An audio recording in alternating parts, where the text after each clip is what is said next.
O bom advogado conhece o direito. O ótimo advogado conhece o juiz.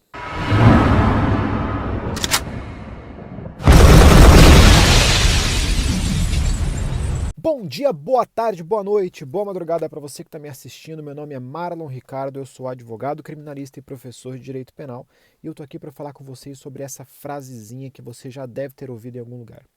Pois é, ano passado eu tive uma reunião com um grande criminalista aqui de Campo Grande, um cara que eu admiro muito, muito antigo.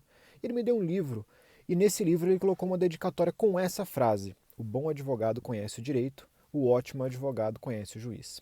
E essa frase, ao meu ver, ela pode ter três explicações básicas.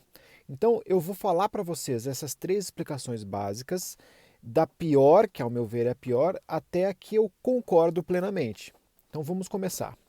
Primeiro, a primeira explicação seria uma capacidade que esse advogado que tem um bom relacionamento com o juiz tem de se aproveitar disso no sentido de ter algum tipo de influência maléfica em relação a esse juiz. Seja esta influência financeira, seja essa influência através de troca de favores.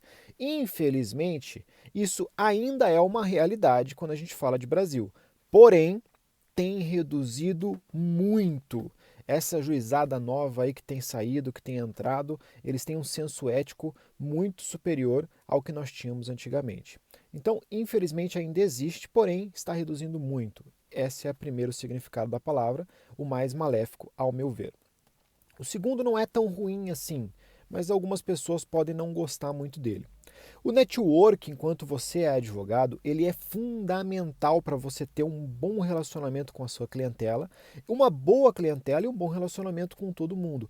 Isso inclui magistrados, promotores, delegados, isso inclui todo mundo, pessoal. Então é fundamental que você tenha um network, que você faça contatos, que você frequente os mesmos locais que pessoas que podem ser interessantes para você de conhecer. E você conhecendo esse magistrado, ou conhecendo esse delegado, ou conhecendo seja lá quem for, automaticamente você ganha um passe de entrada com mais facilidade. Por quê? Uma coisa é um juiz que atende a 30 advogados por dia, vamos supor que exista um juiz desse, atenda a 30 advogados por dia, que ele nunca viu na vida, ele vai tratar esses advogados com respeito, com a imparcialidade que ele tem que tratar, mas ele vai tratar na forma simplesmente profissional. Isso faz com que ele já comece a ouvir esse advogado com alguma pedra na mão às vezes, já com um escudo armado. Isso pode ser um problema. Se você já conhece o juiz, se você já conversou com esse juiz sobre assuntos que não sejam o seu processo, se você tem assunto para conversar, por exemplo, chegar e falar, não, aquela palestra que o senhor deu, eu não sei quanto tempo atrás, foi muito legal, como é que está seu estudo a respeito daquele assunto, desde que você já tenha tido um acesso prévio a esse juiz através do network que você conquista, e você conquista independentemente de qualquer outra pessoa, cabe a você correr atrás de conquistar. Então não é uma coisa que é reservada apenas a alguns privilegiados, como é o primeiro caso que nós falamos. Então o network é fundamental e esse conhecer o juiz ele pode te ajudar. E eu não vejo ele como tão maléfico, é só um acesso. Você não vai conseguir nenhum favor, nem nada do tipo que ele juiz, só vai conseguir fazer com que ele te olhe com um pouco mais de empatia e, portanto, ele te ouça com um pouco mais de abertura. Agora, o que, ao meu ver, é fundamental nesta frase é o que eu vou falar a partir de agora. E em troca disso, você vai me dar um curtido nesse vídeo e vai compartilhar esse vídeo com teus amigos. Essa frase, para mim, ela está certíssima. O bom advogado conhece o direito e o ótimo advogado conhece o juiz. Principalmente quando a gente fala de segunda instância, conhecer o magistrado que vai julgar o seu processo é fundamental. E eu não estou falando de você conhecer ele pessoalmente. Eu estou falando de você conhecer como ele pensa. Por quê? As pessoas, o ser humano, ele é falível em certas situações. E ele costuma seguir certos padrões. Então, dificilmente uma pessoa muda de opinião com muita facilidade. Então, se um juiz decide da mesma forma em processos equivalentes há 1 ano, 2 anos, 3 anos, 10 anos, 30 anos, dificilmente ele vai decidir de forma diferente. Ou seja, você tem que saber como ele costuma decidir para que você adapte os seus argumentos à forma que esse magistrado pensa. Então, se o juiz ele entende que o tráfico de drogas é um crime que não tem possibilidade de liberdade provisória, de revogação de prisão preventiva, porque as drogas são um elemento muito perigoso para a sociedade, que elas têm uma possibilidade de viciar muito grande, e afins, e afins, e afins, você, no seu argumento, tem que focar no ponto da possibilidade que essas drogas têm de existir sem que tenham tanto risco de causar dependência ou de causar tantos males. Focar nos males que essa droga traz, porque quem sabe assim você consiga fazer ele pensar de forma diferente. Se você vier com os mesmos argumentos de sempre, isso não vai funcionar. Principalmente quando a gente fala de juízos de segundo grau e de tribunais superiores. Esses dificilmente mudam de ideia.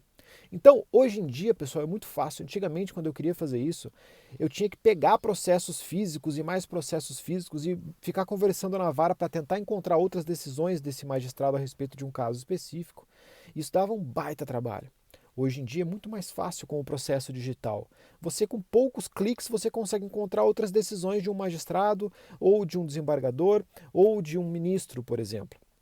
Então, você vai buscar o entendimento que aqueles magistrados têm, seja ele de qual instância for, e tentar adaptar o seu argumento àquele entendimento. E não só isso. Busque entendimentos parecidos que ele já teve com casos parecidos com o seu. Então, se você quer que ele pense de uma forma, veja se ele já não pensou dessa forma em outros casos. Principalmente em tribunais superiores é muito fácil fazer isso. E quando ele pensar dessa forma em outros casos, você cita esses casos que ele já pensou dessa forma nas suas petições. Principalmente quando a gente fala de memoriais. As pessoas não dão importância aos memoriais que você entrega ministro a ministro, que você entrega desembargador a desembargador, mas eles são fundamentais e devem ser individualizados. Ah, mas dá muito trabalho. Por isso que é o ótimo advogado que faz isso. Dá muito trabalho. Você vai entregar um memorial independente e transcrito exclusivamente para aquele desembargador. Então você tem 3 desembargadores naquela turma, o relator você entrega memoriais às vezes, tem gente que nem entrega memoriais, mas os outros 2 você vai entregar um memorial individualizado. Então naquele memorial vão ter decisões que ele deu, jurisprudência feita por ele e coisas relacionadas ao entendimento dele. Isso vale para ministro, isso vale para desembargador, isso vale para quem você for fazer um memorial. Então, pessoal, dá trabalho? Dá, mas ninguém disse que não daria trabalho. É por isso que eu acredito e eu acho que realmente a frase vale. O bom advogado conhece o direito, o ótimo advogado conhece o juiz.